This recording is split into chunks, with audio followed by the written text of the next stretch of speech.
विडंबना है कि वर्तमान में श्री कृष्ण और उनके गोपियों संग महारास का अर्थ नाचने गाने से ही लगाया जाता है, किंतु वास्तविकता में जीवात्मा और परमात्मा के सच्चे मिलन को ही महारास कहा गया है। आध्यात्मिक प्रेम के इस मर्म को लोहामंडी स्थित महाराजा अग्रसेन भवन में चल रही श्रीमद् भगवत कथा के 6वें दिन अंतर्राष्ट्रीय संत सुशील महाराज ने समझने का काम किया। श्रीमद् भागवत कथा के दौरान भगवान श्री कृष्ण की तमाम लीलाओं का वर्णन महाराज जी की मुखारविंद से किया गया। इसी श्रृंखला में भगवान की विभिन्न कही अनकही लीलाओं को समझने का काम अंतर्राष्ट्रीय संत सुशील महाराज ने किया। लोहामंडी स्थित महाराजा अग्रसेन भवन में चल रही श्रीमद् भागवत कथा के 6वें दिन रास पंचाध्यायी से लीला प्रसंग का आरंभ किया गया। कथा व्यास आचार्य सुशील महाराज ने कहा कि जिन गोपियों ने भगवान को प्राप्त किया है वे गोपियां साधारण नहीं थीं। जिनकी प्रत्येक इंद्री कृष्ण रस का पान करती हैं उन्हीं को गोपी कहा जाता है। इसी के बाद भगवान श्री कृष्ण का मथुरा गमन, कंसवध, उद्धव गोपी संवाद हुआ। बाल स्वरूप की झांकियों के साथ श्री कृष्ण और रुक्मणी विवाह का प्रसंग वखान किया गया। मेरा नाम विकास गुप्ता है और मुझे रामसिया के नाम से जानते हैं। व्यावसायिक प्रकोष्ठ का सह संयोजक हूँ ब्रज क्षेत्र का। ये 7 तारीख से 14 तारीख तक का आयोजन है। ये अपने पूर्वजों के और अपने मित्रों के पूर्वजों के सबके ध्यान के लिए, खासकर मेरे परिवार के पूर्वजों के ध्यान करने के लिए, आत्ममंथन के सबको साथ जोड़ने के लिए ये कथा भागवत कथा की गई है। आज कौन सी लीलाओं का वर्णन कराया गया? आज कंस की और रुक्मणी विवाह है। आज कल गोवर्धन पूजा हो चुकी और बड़े लोगों से आनंद में है। आपने देखा ही है, सब लोग अपने आत्मविभोर हैं और इस लीला से एक दूसरे से जुड़ने का प्रयास कर रहे हैं और आगे जुड़ते रहें लोग। मैं ओम स्वरूप गर्ग संस्कार भारती का महामंत्री और वीर सावरकर नगर का नगर बौद्धिक प्रमुख। 7 अक्टूबर से 14 अक्टूबर तक श्री विकास गुप्ता, जो संस्कार भारती के संरक्षक की भूमिका में रहते हैं और श्री राम शाखा के घटनायक हैं, बहुत बेहतरीन तरीके से भागवत कथा का आयोजन इन्होंने किया है। वास्तव में तन मन धन समर्पित है, रस बरस रहा है। अपने पूर्वजों की याद में, अपने मित्रों की याद में जो आज भागवती करा रहे हैं, अब अतुलनीय है दृश्य उत्पन्न हो रहा है।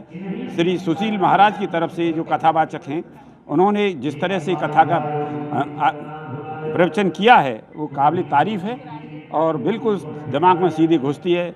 मैं निवेदन करूंगा क्षेत्रवासियों से कि भगवान कृष्ण के जिस तरह के रूपों का वर्णन यहाँ हो रहा है, आज रुक्मणी विवाह हुआ है, आएँ भगवान का सानिध्य प्राप्त करें।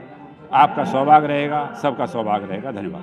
गोकुल मावन से श्री काशनी गुरुशरणानंद जी महाराज का शिष्य और इस परिवार का गुरु। इस आयोजन का लक्ष्य यही है कि यहाँ सबको एकत्रित किया जाए, सबको लाभ मिले सत्संग का। जो सत्संग का लाभ मिलता है तभी आनंद प्राप्त होता है। आज रुक्मणी प्रसंग हुआ, उद्धव प्रसंग हुआ, प्रेम प्रसंग। ये कथा प्रेम की है और प्रेम प्रसंग से ही आदमी जुड़ पाता है। कथा व्यास ने कहा कि रुक्मणी जी साक्षात लक्ष्मी जी का रूप थी।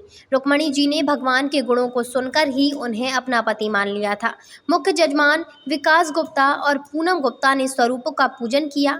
वहीं इस मौके पर श्रीमद् भागवत कथा को सुनने के लिए मौजूद रहे भक्तों ने भगवान श्री कृष्ण की इन लीलाओं को सुन अपने आप को धन्य समझा। मैं ऋतु गुप्ता, श्री विकास गुप्ता एंड श्रीमती पूनम गुप्ता जी की भांजी, मैं नोएडा से आई हूँ। आज यहाँ पे जो कार्यक्रम चल रहा है 7 दिवसीय, वो श्रीमद् भागवत कथा का चल रहा है।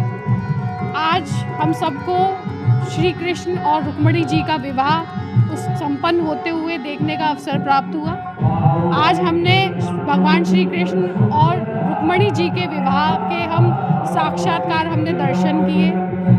आज हमने विरह भी देखी कि भगवान कृष्ण वृंदावन से कैसे उनकी विरह हुई, कैसे वहाँ की गोपियाँ, उनके ग्वालपाल, माँ यशोदा कैसे भगवान कृष्ण के विरह में तड़पी, वो सब हमने साक्षात आज देखा और बहुत हर्ष हो रहा है, बहुत अच्छा लग रहा है सब देखकर। ये पावन अवसर हम लोगों को बहुत किस्मत से मिलता है देखने के लिए। और यह कार्यक्रम अग्रवाल सेवा सदन लोहामंडी आगरा में आज संपन्न हुआ। मेरा नाम बबीता पाठक है। क्या कार्यक्रम चल रहा है, कहाँ पे और क्या कुछ उपलक्ष्य? ये हमारी भागवत कथा चल रही है। जैसा कि आप समझ रहे हैं कि पितरों के दिवस भी चल रहे हैं इस समय, तो इस समय भागवत कथा कराना बहुत पुण्य लाभ का कार्य होता है। हमारे पितृदोष से भी हमें मुक्ति मिलती है। तो ये भागवत कथा कई दिन से लगातार चल रही है। कल हमारी गोवर्धन पूजा थी, आज हमारा रुक्मणी विवाह का आयोजन किया गया है। श्रीमद् भागवत कथा के दौरान शुक्रवार को सुदामा चरित्र, व्यास पूजन और फूलों की होली होगी। वहीं इस आयोजन की व्यवस्थाएं हिमांशु गुप्ता, पार्षद हेमंत प्रजापति, ऋषभ गुप्ता, श्रेया, सुरभि, नीरज भरे, अशोक गोला, संतोष अग्रवाल, अमित बंसल आदि ने संभाली।